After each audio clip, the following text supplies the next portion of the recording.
Uh, So, and we are live, and Phil just adjusted his chair, which is great because we don't want him to be falling over. it proper So, went down. yeah. Good morning, everyone. I'm Kostas from Vision to Action, helping solopreneurs to beat stress and overwhelm and get clarity of purpose, accountability, and freedom in their lives. And today, I'm very, very glad and actually honored to get my friend Phil to join us on the program. Phil is a sales expert, but I'm sure you'll all agree after having seen his bio, is much more than that.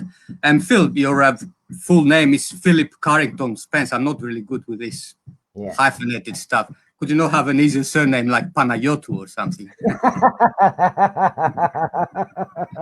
Yeah. Yeah. But welcome to this interview, and you've got your own group, obviously, Conversales, and I would like you to talk about that a bit later. But let's start with the bio that you've sent me, though, because I think it's it's fair to say that your work has been quite varied, quite unusual at times as well. So can you tell us a little bit more about sort of some unusual places you have worked in the past and the things you've learned from it? Yeah, I mean, that's a big question, and it's fair to say my life's been extremely varied. Some of the lessons you learn from it are instant, and others come along at a later time in life, and I think that's for most people, Mm-hmm. So if you take simple things, is when I was actually RISA, which is high research advisor. So you actually go out and look for unexploded devices. Right, unexploded devices. Yeah, that's interesting. Yeah, booby traps and stuff like that. So the thing being is the general public and anybody else who's helping out, their philosophy and thoughts were, we hope you never find anything. My philosophy and my team's philosophy was, we hope we did. Because the catch-22 behind the scenes was, if you didn't find anything, you was always worried you'd miss something. Got it. So the lessons I actually learned from that is you can really, you can plan and plan and plan, and you can hope for the best. But you've also got a plan for when things do go wrong, So others' perceptions are, I hope everything is going to be rosy and you find nothing. But in real life, if you look deep enough, you'll find something. So that was one of them. And if you link on with that, I had a great job actually clearing beaches of mines. Now, the catch-22 with that is when you clear an area, the waves would come in and actually cover mines that are already there, or actually drag them out and bring them back in again. So you could never, ever confidently say that area was clear. And the biggest lesson I actually learned from that is that if you actually ignore problems, all that's going to happen is they might wash away in your mind for a short period of time, but eventually they're going to come back and get covered. And whilst you might think you've forgotten about them, they're not. They're still there. And for some people, that can actually come back and explode, and explode in a nasty way and upset the whole life. So it taught me a lesson: wherever possible, you deal with those things as they come along. So. Yeah. That's a great way of looking at things, in a sort of, and that kind of keeps you alert and present in the moment, really, in a sense. We've got Tracy says hi Tracy, good to see you, good to see people joining the broadcast here. And I think for me it's really important to be alert, really, in the just because that's how you spot opportunities as well, isn't it? And presumably there's some lessons there for sales as well. Yeah, I mean, within the sales environment, I mean, you're learning lessons all the time. And probably the biggest lesson I learned from sales was prejudging. And you get it in therapies as well, but I've had more people with calluses and splits on the hands buying into quite expensive programs than people who wander around and put across the persona that they're extremely well off. Where 9 times out of 10 is the people actually are wandering around with the big Rolex on, or, you know, the Ferrari outside. The catch there is a lot of those are actually max a credit out. That they've got very little left to put across this persona. You know, they're living a bit of a fib, really. So not judging somebody just on looks, I think, is really, really important, you know, and that's a major thing from the sales environment we learned, you know, really quickly on. And the other thing from the sales is, and a lot of people in therapy suffer from it, and I don't mean those who are actually in therapy, or I mean actually practicing therapy, is selling everything they've got too low. You know, and we have an old adage in sales: if you sell too low, you've got nowhere to go. So it almost rhymes. That makes sense. If you set your bar below everybody else, and for some reason that client needs something else, you can't reduce the price anymore. Got it. Yeah. You know, if you start at a much higher level and the client needs something different, and this sounds really back to front, is if you turn around to most people and go, right, I've got this, you want this, but you want to pay less. So I'll tell you what I'll do is I'll take out this, and you take a big portion of what you're actually offering out and offer them at a lower price. 90% of them will actually turn around and go, no, I want the other program. So if you set low, you've got nowhere to go. Yeah. If you set it above, you've got somewhere. You can, if you have to negotiate, which I don't like. I can certainly agree with that. Having run a beauty clinic myself, so one of the things I discovered, because when I acquired the clinic, the prices were basically were known as the cheapest clinic in in the area, which wasn't doing me any favors at all. And I raised the prices, and I really struggled with that, even though I knew that the prices were too low for the quality that we were offering and the service that my staff were providing. But there's advantages in it when you have higher prices, because, for instance, one thing I could do is I could say with a course, for instance, I could say, okay, well, I can give you then an extra, to get someone on board. I could say, okay, this course is 5 sessions. I could give you an extra session to join me, so I didn't have to lower the price. But I couldn't really do that if the price was really low, because, like you said, you've got nowhere to go. Literally, you cannot offer an extra session for free. And there's no padding in there. It stops growth. It really does. You're ending up then becoming a slave to work, where most of us are actually trying to escape becoming a slave to work. There always has to be a balance, I believe, between business and personal life. Yeah. And if you become a slave to work, you haven't got that balance. You just very important. And getting the same amount back. Yeah, and I think small business owners and solopreneurs that are listening to that now will recognize that the real importance of having that balance in anything that you do. Tell me a bit more. Behind you, there is that screen, Phil, that says Conversales, Ultimate Sales Blueprint. So that term Conversales is a quite interesting one. Tell me what it means to you and how you came to this idea to help people with Conversales. Well, I've got a massive background in my own therapy practices, and also a massive background, obviously, in sales. And the catch that I'm finding for a lot of therapists or people who have their own practices, where they're actually great at what they do, but really rubbish at either onboarding clients or actually scaling the practice to where I say you've got that balance in life where you're getting everything you need, not just on an emotional level, but on a financial level as well. And most books or courses out there dictate the same set of rules, if you like. You have to do this, and then you get here. And whilst that's quite true, it actually doesn't mirror how sales really go. You have successful salespeople, and it can be in all walks of life. If you don't sell your product, nobody buys it. So if you don't market it, And most good salespeople actually make it into a conversation. It's part of that whole thing. And part of any good conversation when you meet somebody, is building that rapport and where to say things and how to say things to actually go there. Nearly every single course I've ever been on, fortunately or unfortunately, concentrate on what I call closing, closing that sale down.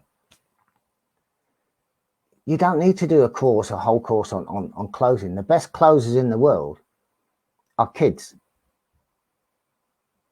Get around kids. Yeah. Right? Because real closing is one of the most annoying things if that's all you're doing. And you listen to a child, if they want something, they will continually go, why? Then they'll give you the reasons. If you give in, what they'll do. So I promise them I'll eat my tea if you buy me this. And you say no, and they'll go, well, why? And they'll just keep on going on and on and on and closing you down. And kids are actually great in it. But that's not how life works outside of when you're that age. When you become an adult, if you keep on saying to somebody why and you keep on battering them, they actually switch off. So the Conversations came about it's an art of conversation with an end goal, which is to get your business. So it has, if you like, all the clever stuff in there. But the whole idea behind it is you don't sound salesy, and it's a terrible thing. And we all come across those smarms and all the rest of it. It's about making it genuine.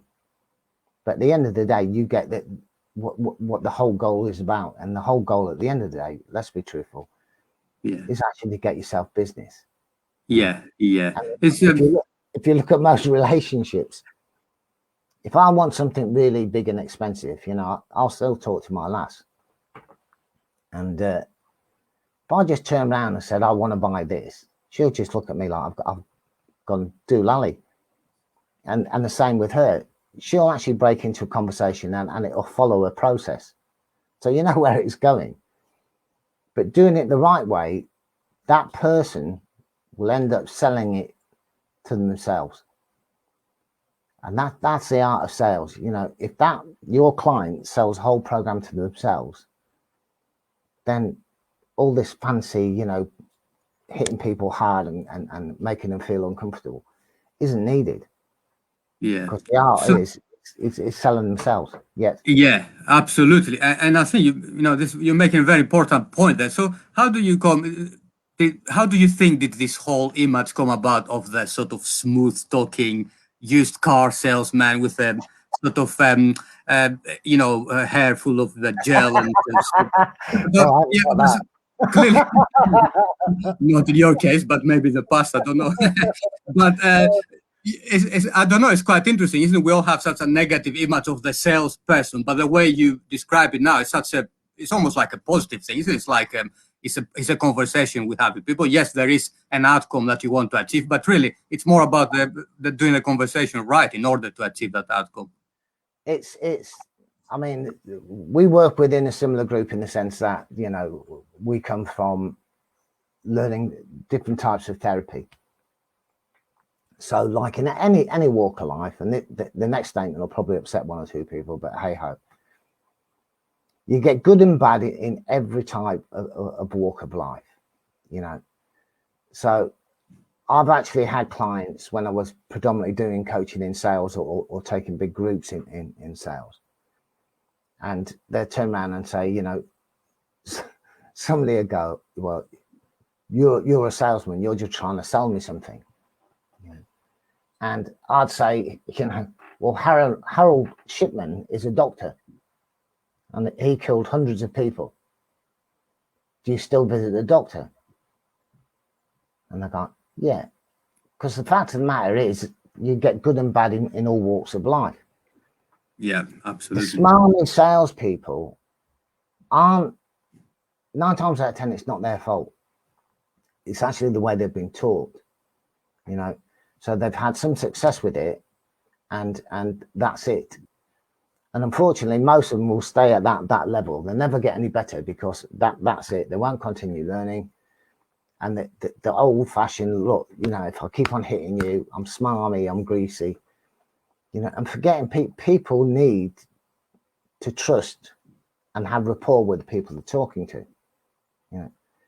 And that's where the problem within therapy comes in, because unfortunately that's a picture of, if I do any type of sales, that's what I'm going to come across at. And it's not, you know, sales is about molding your personality. So you build rapport with that person. So there is a level of trust. So you don't have to, you know, slick your hair back, come up with all these smarmy things that I've read in a book, or my brother's a salesman, or any of that rubbish.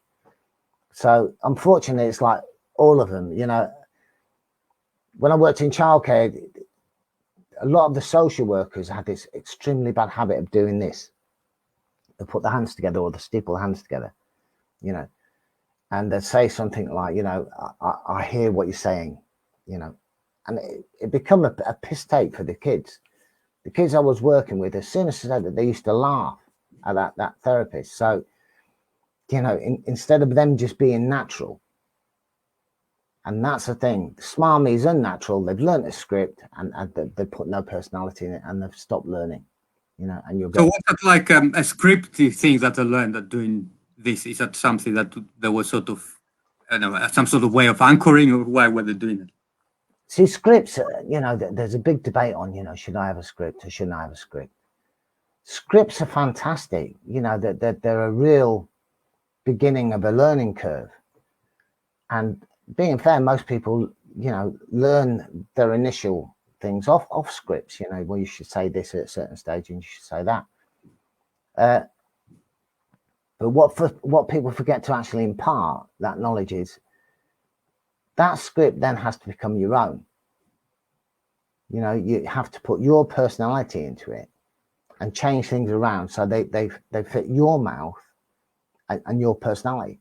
Because if you don't, you come across as a smarmy, salesy person, you know, or you sound like a therapist who doesn't really know what they're talking. And I think every single one of us have had that phone call from somebody who's reading from a script, word for word. And you think, oh, because they're not putting their personality in it. If they changed it round to fit them, one, it'd be more interesting straight away as soon as you pick up. And two, you might engage. You know, so scripts are great, but you've got to make them your own. Yeah, and absolutely. therapy, you know, you've got to make that your own.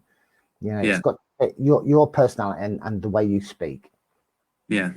So, I mean, as someone who obviously has a lot of experience in sales over the years, and you saw it in various contexts, and I think you said there was years where you had targets that you exceeded of 1 million sort of in sales a year, isn't it? So we're talking about quite large sums. What do you think is the biggest difference, or is there any difference at all between selling services, as most of us do as therapists or coaches, or selling products? For instance, my mom is selling skincare products. Is there a difference in the actual sales process? I mean, in how you will go about to selling products versus services? Right.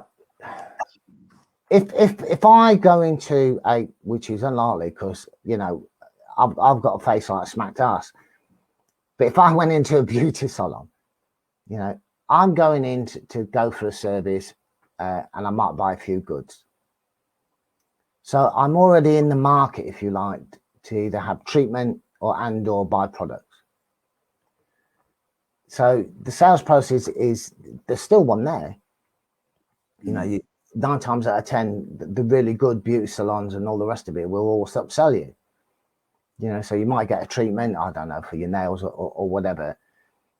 But again, an upsell is, you know, buy this nail varnish or whatever, because it increases the amount you're going to take in for each sit. You know, so the process is a lot smaller, but there's still a process there. You know, people have to be taught, but it's not really selling. If you're selling a therapy or a program, it's slightly different, you know, because there's a slight interest there, and that's it 9 times out of 10. You know, there are thousands of therapists offering all the different, you know, the same solutions, if you like. So yours has to be different. So if you don't know how to actually sell that when you finally get them, and let's be fair here, you know, when you get a client who's made an inquiry, they have to be like gold dust.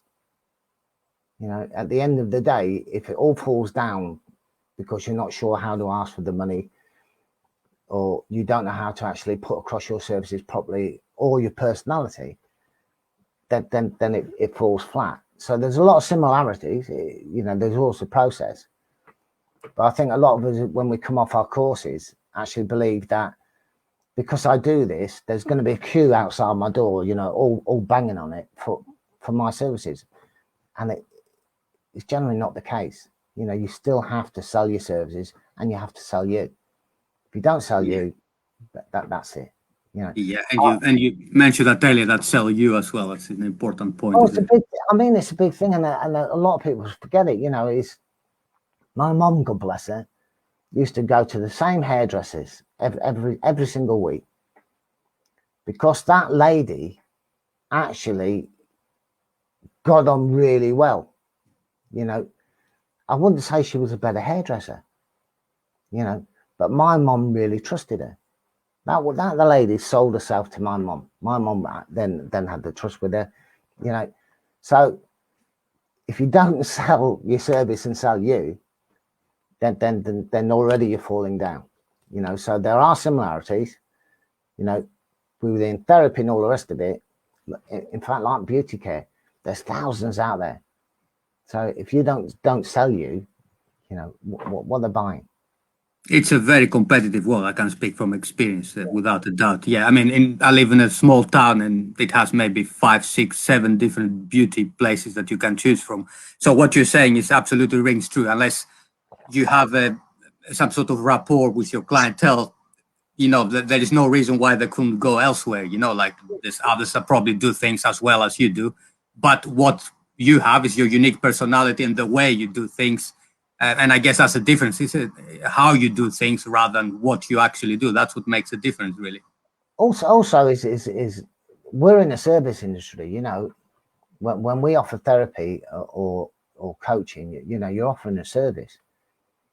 So if you offer the same service as everybody else, then you're no different than anybody else. If you charge a higher price, then you have to come up with something you do slightly different. 9 times out of 10, it's your service, you know, going that extra little mile, you know. And going back to the lady who actually did my mom's hair, when she eventually became wheelchair bound, that lady used to, and she didn't do mobile, she worked at the hair salon. She got permission to come to my mom's house and do her hair. You know, now going that extra mile, did I recommend them? Absolutely. Absolutely. You know, so sometimes it's just going that extra little bit that sets you apart from everybody else. Yeah, yeah, absolutely. And so, in terms of, you know, we talk a lot about sort of how to do things and doing things right, but very often you see certain common mistakes, you know, popping up in the way that, you know, people are approaching the selling process. So, in your view, what is the, you know, the number one mistake you see mostly small business owners, solopreneurs, therapists, that sort of types make when it comes to the sales process? It's not just it's part of the sales process, and it doesn't matter if you, just like you said there, you know, if you're solopreneur, small business owner, therapist, and that's actually undervaluing yourself. You know, how can I put it? 9 times out of 10, the mindset is everybody else is charging this, you know, so that's what I should charge, you know. And you start undervaluing exactly what you do. So the mindset is I'm going to be cheap anyway, because that's the only way I'm going to get business in. So if we go back to what we're talking about before, is price isn't the thing. You know, people get hung up on charging too much. And like we were actually talking about earlier, if you don't charge at a high enough level, which is generally more than your competitors, you know, you have nowhere to go. If you charge cheap, eventually several things are likely to happen. Either you become overworked and overwhelmed, one thing is guaranteed by doing it that way is you will not have the financial means to keep on going. So you then suffer burnout. So the number one, if you like, and it is selling. You've got to sell your product at a level that is sustainable and allows you to grow to the level you want to, because not everybody wants to be a millionaire. No. Some just want enough to have the most pleasurable life they can, and have that balance. So you've got to set every single session you do has got to be set at a level which can be sustainable and not then come to overwhelm and overwork. I've worked with therapists who work 7 days a week,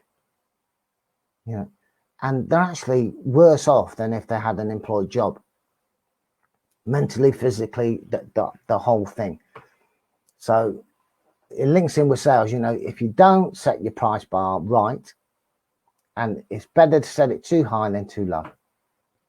Yeah, and some really, really important points made. That again, I can relate from my own experience as a small business owner, in the sense that if I had looked around at the prices, what others are offering, and had tried to be competitive with that, actually, I would literally have treatments where I'd be losing money if I was to add, how much I was paying my staff and the cost of, the rent and everything. So I think it starts with you, isn't it? How much do you want to make? Do you know your prices? Do you know what your overheads are? And do you know what the minimum is that you need to make in order to satisfy you, to make you feel that, what you're doing is worthwhile, rather than what are the others doing? Let's do something, £1 less so that they can come to me because it's a pound cheaper. I actually think you made a really valid point. And also the other side is when you look at competitors and they're offering stuff dirt cheap, and we'll use the word, anybody who's been in business will actually look at it and actually say, how are they doing that? Now, either they've got a cushion, which means eventually that cushion will deflate and they won't have it anymore. And then they have to build that back up again. Because 9 times out of 10, selling cheap, unless you're selling millions of it, doesn't work. Yes. And a big example of today's, economy, as we look at it, is if anybody's listening from America or anywhere else like that, you probably won't know what I'm talking about. But we had a thing called Poundland, where you went in and everything was a quid, or you got 2 for it. But Poundland's gone under. But Poundland relied on selling millions of set products at a low price. So that was their business model, and it's gone belly up. Whilst it was working, it was fantastic. For most of us, we only have 7 days, 24 hours a day to make our business work. So you have to set your price. If you work 4 days and see, say, 4 clients, your price has to be enough that it's going to cover 7 days of work. Or what's the point? Yes, very good point. I mean, if you go for prices, hi Alex. Alex has joined us there in the chat. If you if you're gonna go for cheap, then you go for quantity, isn't it? That's a very good valid point that you're making. So, and really, generally speaking, especially us in the therapy and coaching fields, I would like to think we're not thinking in terms of quantity. We don't particularly want to have thousands of clients, like you mentioned, work 7 days a week. What we want to have is, have a good life. We're confident about our skills. We work with people that are willing to pay what we are offering, and really, really working with these people, just getting paid what we feel we deserve, right? Yeah, I mean, I have to hold my hand up. When I first started, when I got my first qualification in hypnotherapy, I had that mindset. It is, well, I just need them in. So I'll charge less and I'll charge less. So I learned firsthand is that I was filling my books up. But that's all I was doing. It was becoming the most expensive hobby you've ever come across. So you will it's like not. an expensive hobby. Yeah, that's a good way of putting it. It's not a job anymore. Yeah, you have to be brutally truthful here. Yeah. You won't lose clients. If you link back to the sales side of it, if what you're offering fits what they need, then you're not going to lose clients. Yeah. What you are going to gain from it is that balance of life. Mm-hmm. And to me, that's much more important. I'd much rather earn the same amount in 4 days than work 7 days a week and wake up stressed every single day, and I've got to do this client because I'm only charging them 20 quid. Yeah, exactly. And Alex is making some good points there as well. He says, yes, I go for quality over quantity, as we all do. And Alex is a therapist, I know, using shamanic practices. But he also says he started as a hobby. So starting as a hobby is okay, isn't it? As long as you decide at some point, okay, now I'm going to treat it as a business, and then I'm going to sit down and work out my sums to decide what I feel I'm worth, and then how many clients I need, and then I'm going to work from there. Yeah, I mean, you've got to look at what a hobby is.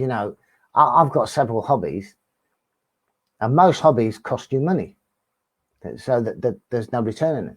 So if you can fund the hobby and it's giving you loads of pleasure, then you go ahead and you do it. If you're going to look at it as a business, then you have to charge accordingly. And like Alex said there, it's not only about charging a higher price, it's the quality you then give. Yeah. So again, there always has to be an exchange. Yeah. And that brings me actually to a point. So a point I hear quite often when we're talking about sales in our field is people say, well, I have difficulty asking for high ticket sales, just what we're just discussing. But just the whole thought of, because most people, as you rightfully say, they're sort of conditioned to keep the prices low and competitive. And then suddenly they're sort of into that field where they have to charge for high ticket sales and have bespoke individual programs. And I guess the question is, what is the trick of getting people to buy service, which many people will consider to be an expensive service? See, expense is down to somebody's perception, and quite often it actually starts with the mindset of the individual asking. They actually believe what they're asking is too expensive.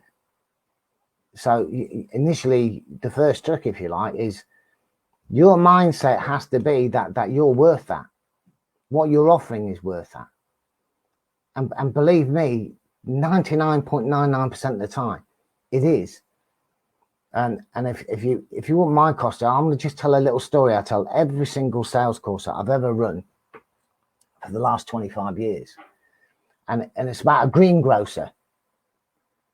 And he's ordered loads and loads and loads of oranges. He's got far too many oranges.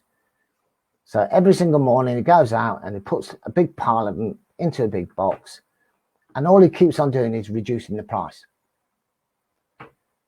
And actually, as he's reducing the price, he's selling, but he's actually starting to lose money. And then one day he's out there and he thinks, I'm losing money. I've got oranges in the back. They're going to go rotten if this keeps on going on. I know what I'll do is I'll put 2 boxes out. So he goes in the back and he starts rummaging around in the back and he finds another box. Now, the box is similar to the first one, but it's slightly better condition. So he brings the box out and he puts it beside it and he fills that with oranges. Now, in the first box, he's got 5 oranges for £1. And he thinks, well, what can I lose? So on this box, he actually puts £3 for 5 oranges. By the end of the day, the box with the more expensive oranges, which are the same oranges, are sold out.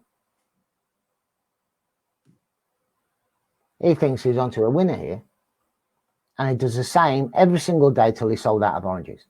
The boxes that sold quickest weren't the cheapest, were the ones that £3 for 5.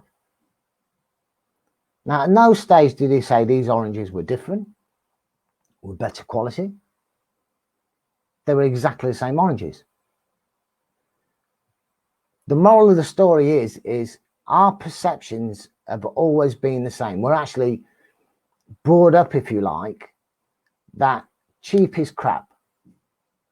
We have tons of sayings, you know, buy cheap, buy twice.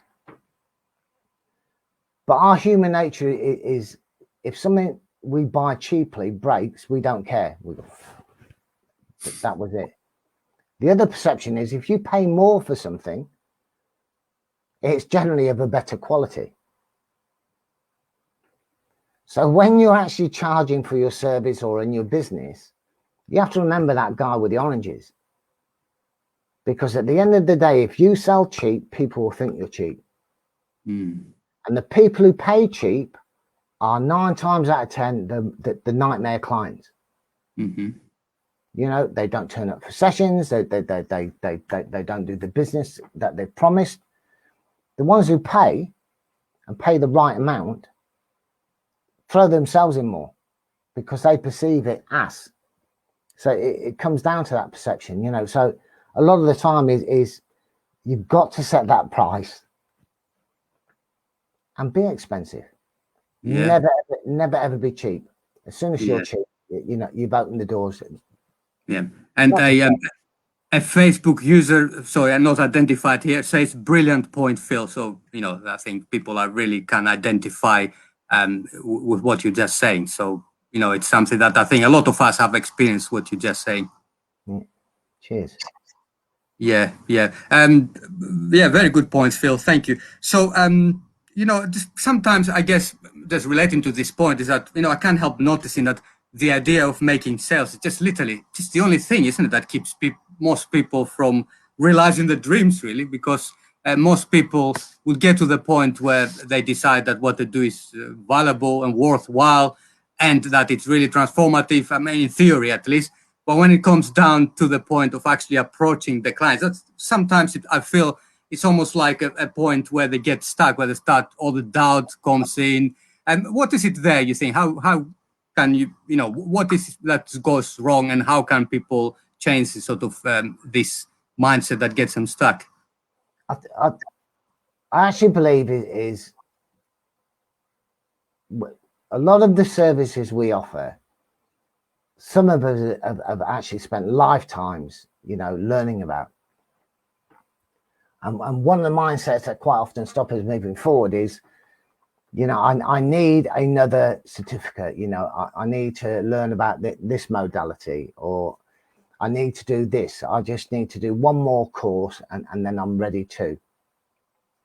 So that mindset actually ensures you procrastination of the biggest limit. And I think we're all guilty of it, you know, because that self-doubt comes in. Do I know enough? You know, do I know enough to be able to, you know, sell this product or make this program, go into coaching or set up my own business? And 9 times out of 10, you don't need another certificate. You know, you don't need that on your wall. You already know enough to be highly successful. The catch is practice. You know, and people practice a therapy, you know, they'll go through all their notes again and they'll reread them. But people then forget about the marketing selling side is the same. The more you practice it, the not only the better you become at it, but the more natural you sound. And that's the whole idea. At the end of the day, if something sounds natural, then it's a no-brainer. You know, if what you're offering sounds like a no-brainer, then 9 times out of 10, again, you don't have to do this salesy stuff. You know, it's a natural process. It doesn't have to be highfalutin. So you have the knowledge most of the times there to actually go forward and make something successful. Yeah. If you don't practice the skills, and the same goes for, you know, I've practiced everything up until I talk to somebody and then actually I then stutter fart because I'm now worried about asking for this price, or I'm, you know, not sure what to say next. That's it then. You know, potentially you're losing clients left, right and center at the level you wanted them. And then you get desperate, then you go and do the one thing I told you not to do, is you sell it cheap. You know, so you now caused yourself a never-ending cycle. Yeah. So all those things, you know, you practice your business stuff. You know, I have an accountant, you know, who practice daily is what he does. He's having to read all the new laws that come in all the time to be up to speed with it.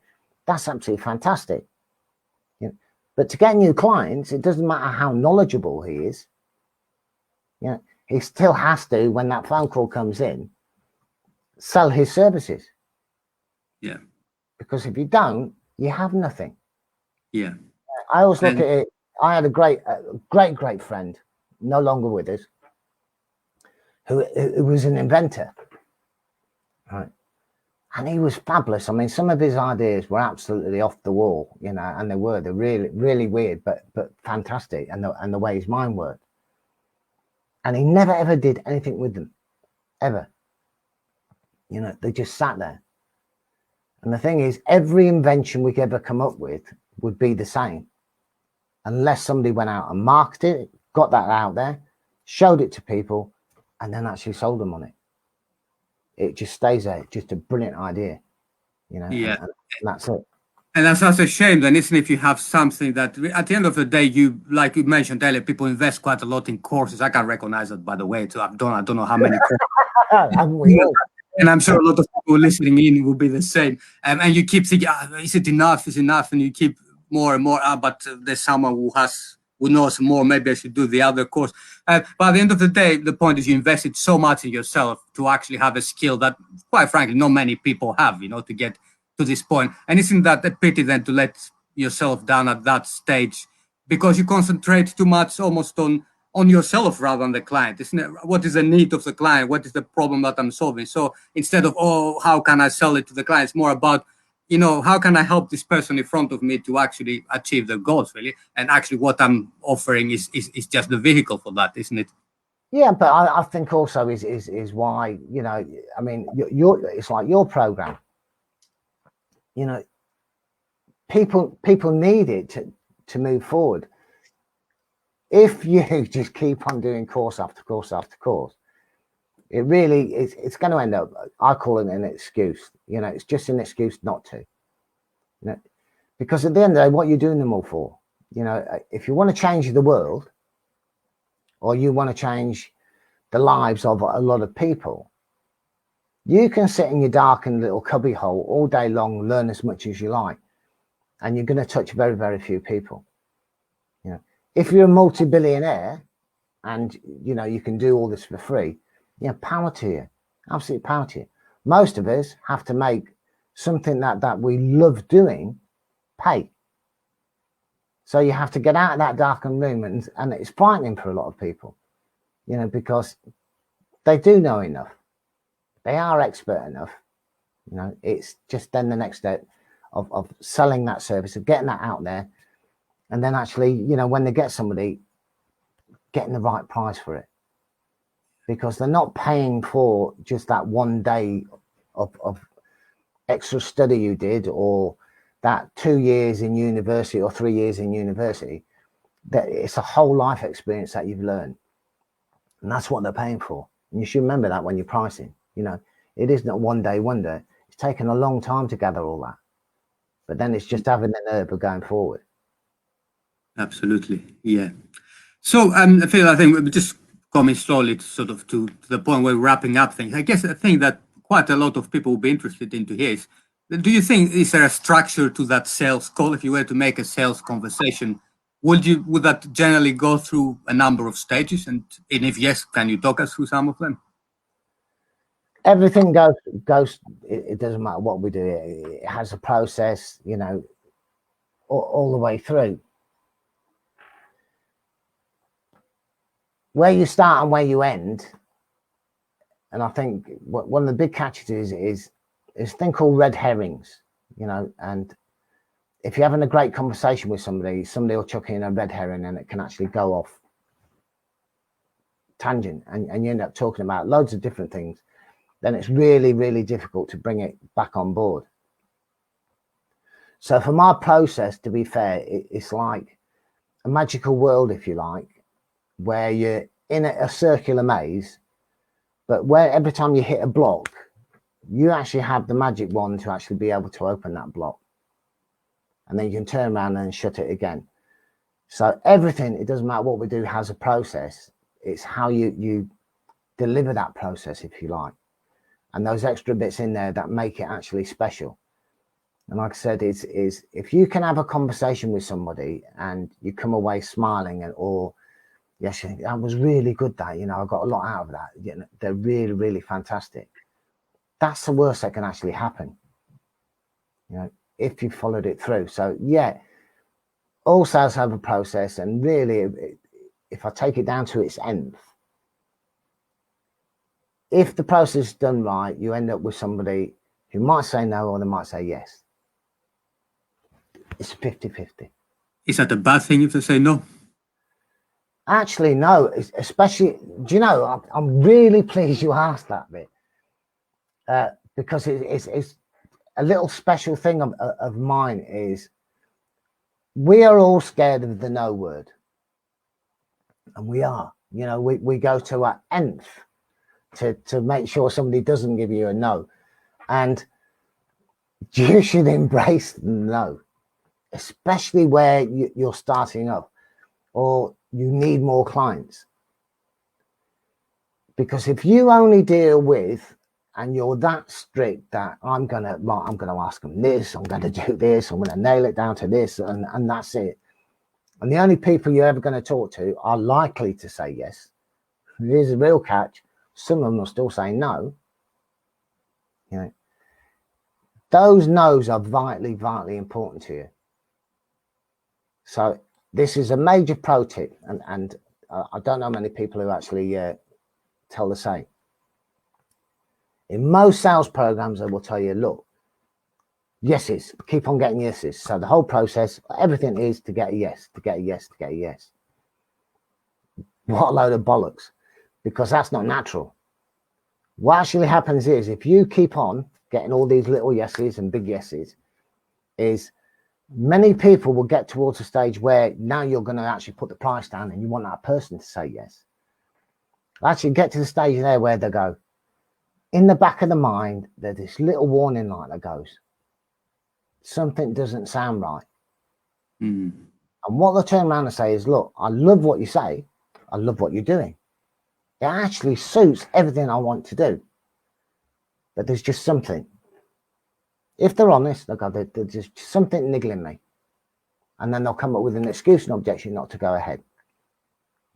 So if pro tip, if you like, on it is, get no's. Get them to say the word no. Make those little choices on no's, and then get your yeses in. Because if you don't get the no's in, it's not a natural conversation. There's something unnatural with it. Mm-hmm. So are you saying, if there's a point where they say, I'm not too sure about that, that's a no, basically, or, you know, I don't agree with that, if they come up with that, that is actually a good opportunity for you to actually address this point and reframe it in a way that they actually can agree with?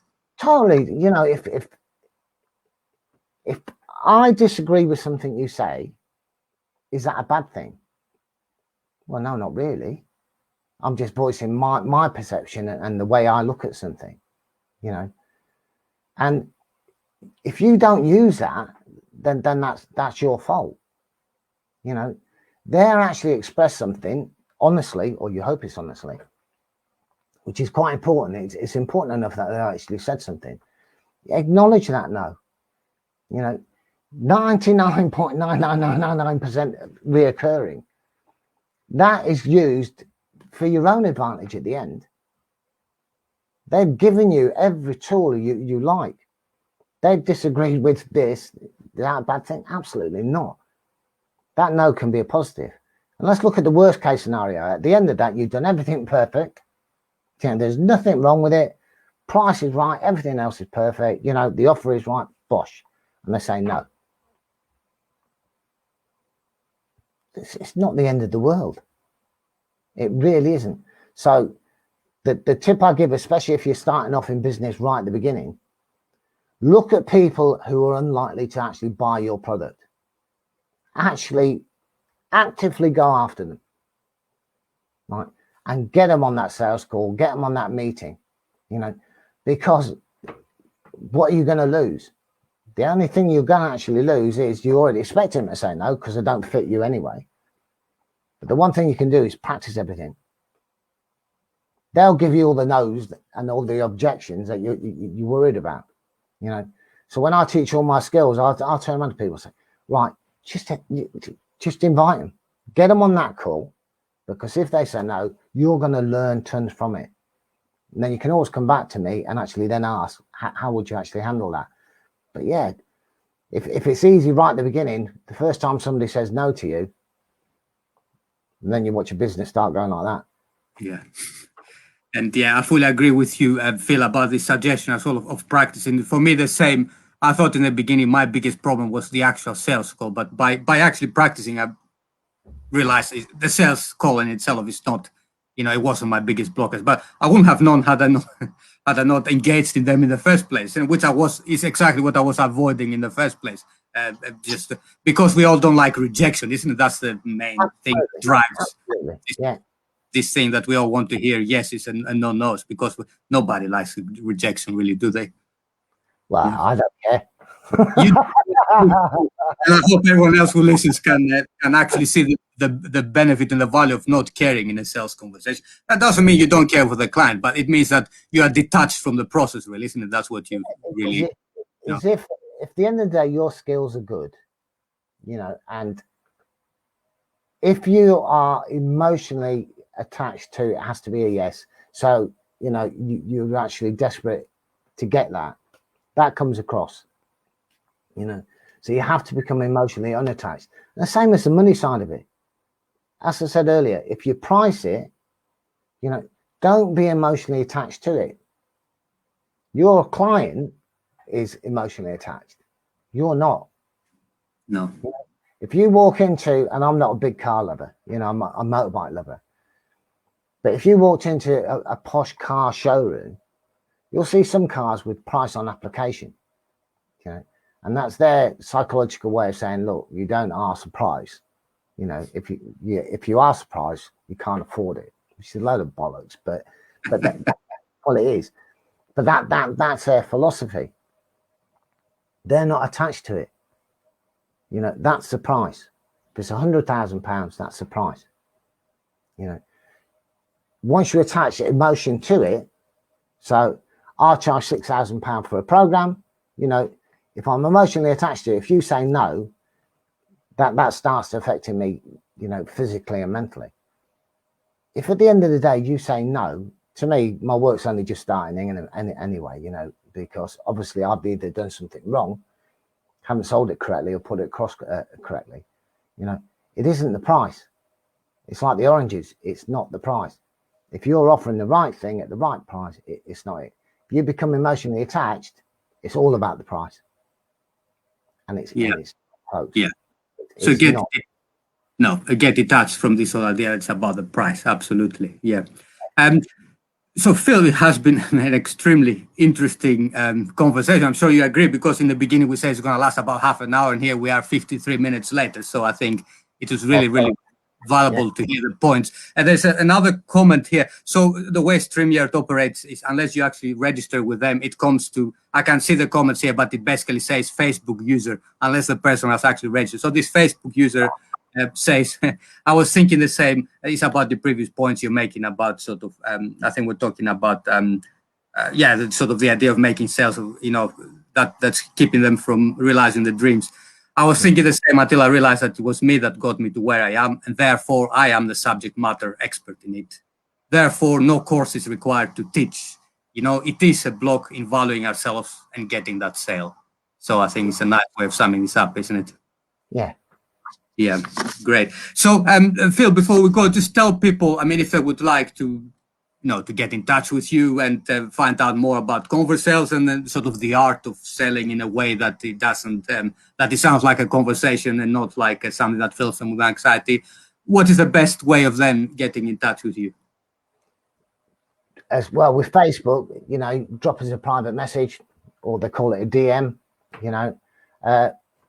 contact you, and you can actually put in my link, and really just go from there, you know. Or if you just got a question, do the same thing. Yeah. Excellent. And I mean, your program is on the background. So if people search, presumably on Facebook for Conversales, they will find your group, and then they can ask And to. that's all the picture. So yeah. Yeah. And you know, I think us coaches and therapists work together. So I'm always into collaborating with people. I've got my own, you know, program of which I'm very confident in. However, it doesn't deal with sales. So I'm more than happy to refer people on to the experts, and I believe you're an expert in that. So if people want to find out more about the actual sales process, please get in touch with Phil, you know, and or join his group so you can find out more about sort of what he does. I think your comment there as a close, it is really important as well, is not to be scared of other people in different types of niches, you know, because I, for one, is me and Costas go back a while now, and I trust Costas and what he does. So I have no qualms of them recommending, and let's be truthful here, recommendation for me is worth its weight in gold. So I think it's again, part of anybody's program in any type of business is if you build up a small network of people you trust, if that doesn't fit into your area, you know, then pass them on. And I do the same for Costas. So I think it's an important thing for everybody. You know, don't be so insular and think you can answer the whole world for everything, because I can't. So if it falls into Costas' area, yeah, more than happy to do that referral. Brilliant. Thank you, Phil. And I think that that's a right mindset, isn't it? Some people call it the abundance mindset. And I think it's really the mindset of helping and just really being honest about, you know, at the end of the day, people have various needs and, you know, they will go to different people to provide for them. So love it. It was a very fascinating conversation, Phil. Thank you very much. And I'll speak to you soon. And you will. And thanks for inviting me on. And bye to everybody, and thanks for attending. Take care. Bye-bye now. Bye.